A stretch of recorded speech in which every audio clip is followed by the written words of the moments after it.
கோபிச்செட்டிப்பாளையத்துலேருந்து office வேலையாக வந்து சென்னை வந்தாச்சு. சென்னை வந்து மகேந்திர வேர்ல்டு சிட்டி அப்பார்ட்மெண்ட்டில் வந்து திருப்பி ஆஃபீஸ் இருக்கிறதோ வந்து கோயம்பேடு அண்ணா நகர். அங்கேருந்து கிளம்பி கிட்டத்தட்ட ஒரு 1.5 மணி நேரம் ட்ராவல் பண்ணணும்.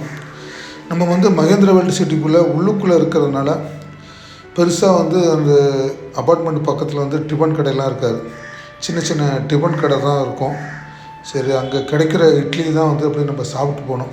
அப்படி தான் எங்கள் அப்பார்ட்மெண்ட் ஒட்டியே வந்து பார்த்திங்கன்னா இட்லி, வெறும் பருப்பு சாம்பார், கொஞ்சம் தக்காளி சட்னி தான் இருந்தது. சரி, இந்த மாதிரி எதாவது கிடைக்கிறத வச்சு அப்படியே சாப்பிட்டுட்டு தான் நம்ம வந்து டியூட்டி கிளம்பி ஆகணும்.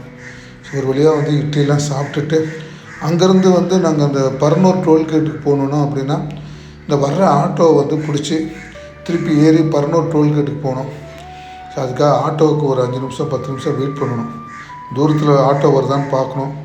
ஒரு வழியாக வந்து ஒரு ஆட்டோ வந்துச்சு. அந்த ஆட்டோவில் ஏறி இந்த பரனூர் டோல்கேட் போகணும்.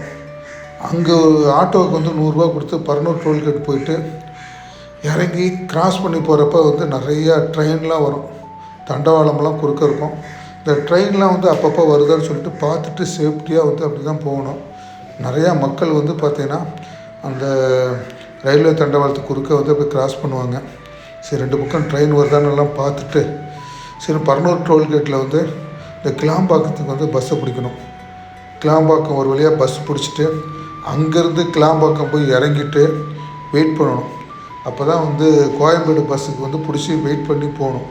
அப்போ தான் எதாச்சியாக பார்த்தேன், ஒரு பஸ்ஸில் இருந்து ஒரு டிரைவர் பார்த்திங்கன்னா ஒரு பெண்மணி ஆக்சுவலாக அவங்க வந்து அப்படி இறங்கி போனாங்க. சரி, கொஞ்ச நேரம் வெயிட் பண்ணேன். அவங்க வந்து இங்கே ரெஸ்ட் ரூம்லாம் போயிட்டு டீலாம் சாப்பிட்டு திருப்பி அந்த பஸ் ஏறுவதற்கு வந்தாங்க. 19 வருஷமாக ஓட்டுற பெண் டிரைவர் அவங்க. பார்க்கவே பெருமையாக இருந்தது. பார்த்துட்டு கிளம்பிட்டேன்.